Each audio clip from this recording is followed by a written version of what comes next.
Connections, the podcast from addiction professionals of North Carolina, where we explore the nuances of addiction and mental health through the lens of policy and practice. We're your hosts, Sarah Howe and Morgan Coiner, and we're here to help you see how it all connects. Today, we have with us Brooke Keefe. She's the program social worker at Pitt County Detention Center. Hi, Brooke. Hey, how's it going? Good. Thank you so much for joining us. I want to get started, really just jump right in.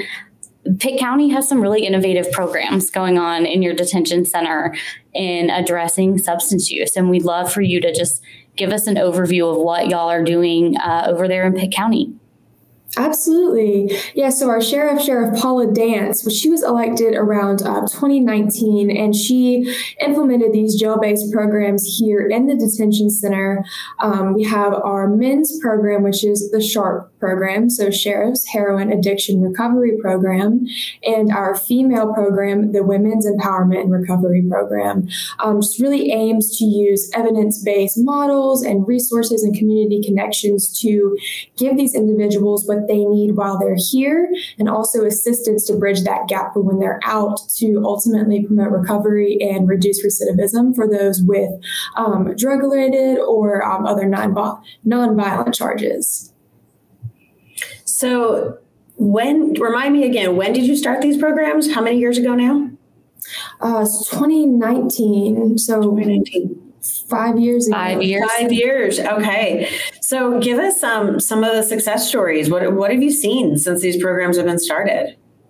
It's really amazing. I think what's special about this is our holistic view. So my role, I go in and do the substance use and mental health related treatment interventions, but also we have GED programs coming in, furthering education, job skills.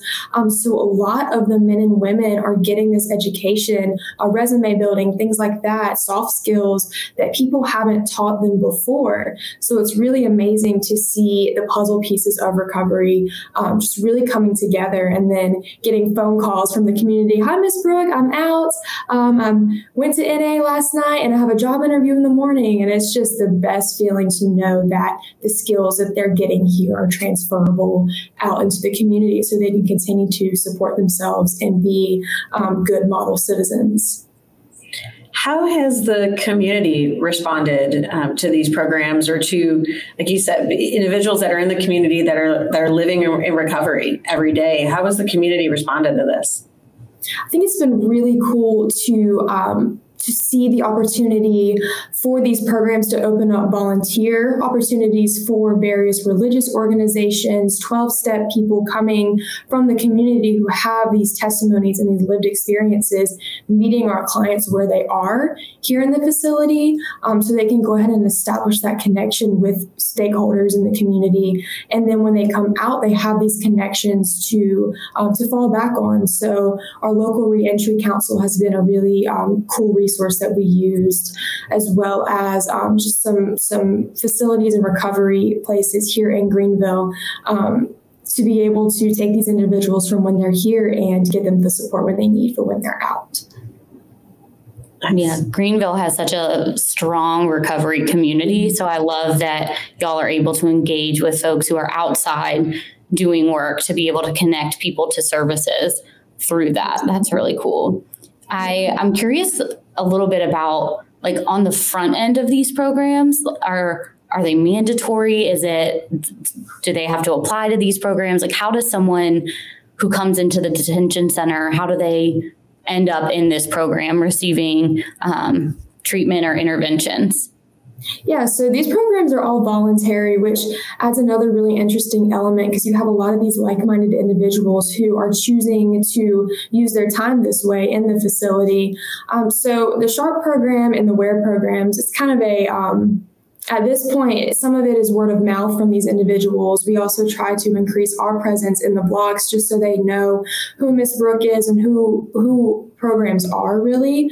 From there, they get an application, and at that point, myself or the rest of the programs team would go and do a bit of an assessment or interview type process just to get a better idea of, their substance use history, mental health, things of that nature.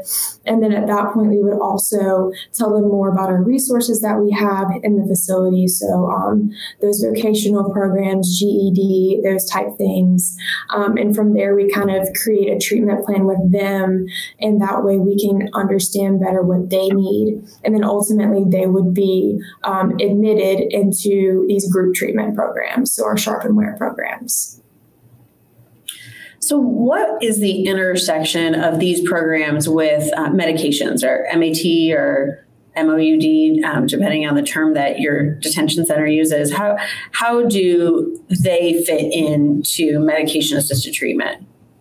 Yeah, so our Port Health here in Greenville, we have 2 clinicians that are housed here in the facility that actually work for Port, but are here to do those assessments for MAT. So these people can apply to receive MAT, or it might be a continuity of care situation to where maybe they were already on in the community and they can just continue that in here. But for a lot of people applying for MAT, you fill out a sheet, a drug history form, and then our clinicians from Port Health will go do an in-depth biopsychosocial assessment and communicate with our provider to put them on a dosage if they see that that is a good fit for the client. And then while they are receiving their MAT, they also do group therapy. So that's what I like about it, is there's the medication component, but there's also that psychoeducation component that I think is equally as important. So you are learning those coping skills. You are creating your recovery plan while you are receiving your MAT. What I think is really interesting is the acceptance and growth of medications as part of treatment planning, of course, in our field has really evolved over time. But we still certainly have communities where medications is still not something that is fully embraced, particularly in the criminal justice system. So when you talk about, you have a sheriff who 5 years ago, pre-pandemic, really, we're talking about recovery support programming, getting treatment, integrating the opportunity for medications. This evolution that we've seen in terms of attitudes. What would you say if for another community that has not had a program like this, but maybe there is a criminal justice system that is looking, a local detention center, community corrections, where could they start? What would you tell them in terms of where to start and why they should? I think always community connection is essential in these things, just keeping that person-centered, holistic mindset, because we can't do it on our own. So where to start, I would say reaching out to these community organizations that really have a heart and a belief and determination for recovery can be really essential for implementing that in these types of facilities. In terms of these programs in general, I think just speaking for me, it's been such a blessing to see people at a lot of times what they describe as rock bottom, making the decision to make a better life for themselves. And that's really hard to do in a place like jail where you can't trust everybody, or you never know who's listening, or the system a lot of times has failed them in a way, in my opinion. So for them to be able to choose recovery in these circumstances has just been such a blessing for me to watch and to be a part of. And these programs work. They do. Of course, you do have people that, they do come back into the facility, but even then, to know that they know Miss Brooke, or they know programs, and they know that they can get right back into treatment and try again, that's just a win in itself. So I could not say anything better about our sheriff and these programs and the success that they have produced, and the hope that they've also given these inmates. A lot of times when you feel hopeless in here, but there is hope, and people do recover. Well, and I think like what you said, people choose recovery, but they're choosing it because it's an option you're giving them. Yeah. And I think that's the important piece, really, like for Pitt County. like that's not the case everywhere. When I used to work in reentry, there was this phrase that was used that was like, prisons are holding places, not healing places. Mm-hmm. And I think there are a lot of places where that's the truth, but I don't think Pitt County is one of those places, mm-hmm. because you're giving them the option to do that healing work inside the walls so that they're already steps ahead when they get out. And it's incredible. Yeah. Yeah. If you can plant the seed in here, then it's really amazing to watch people grow. It really is. How do the other inmates react? The ones who maybe aren't in the program, how have they intersected with those? Does it provide even some support or hope for them as well? I think it does. I think a lot of times inmates, detainees have a wall built up in some ways, and I can't say I blame them, but I think when you see your peers choosing to be in these programs and you start to watch as someone kind of in the same situation, you're like, wow, this is worthwhile. This is really interesting, and it can be fun. It's, recovery doesn't have to be so doom and gloom. It can be very fun in a facility that isn't always thought of as a joyful place. I think it's almost like a ripple effect at that point. So we really are appreciative of our members of these programs who are displaying these recovery programs, because I think ultimately it has an impact on the rest of the population. Definitely. I think as we wrap up, a question I want to ask is, anyone who's listening, if they, hear about these programs and they're super interested, are there things that they can do to support the work that you're doing, or ways that they can get involved, whether it's talking to y'all so they can replicate it elsewhere, or if they're local to the Greenville area, are there ways that people can get plugged in with those programs?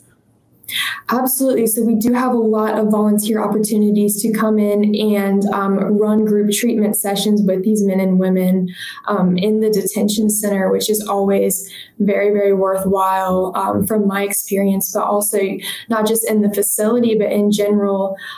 We do have here in the detention center a Narcan vending machine. So being an ally in the recovery community, carrying your Narcan and just having that recovery mindset, maybe not for yourself, but for loved ones and friends and family. I'm just making sure that you are looking out for your neighbor, because you never know when someone might need that extra help. Yep. That's great. That's great. That. Do you have a website that you want our listeners to go to? Is there information online?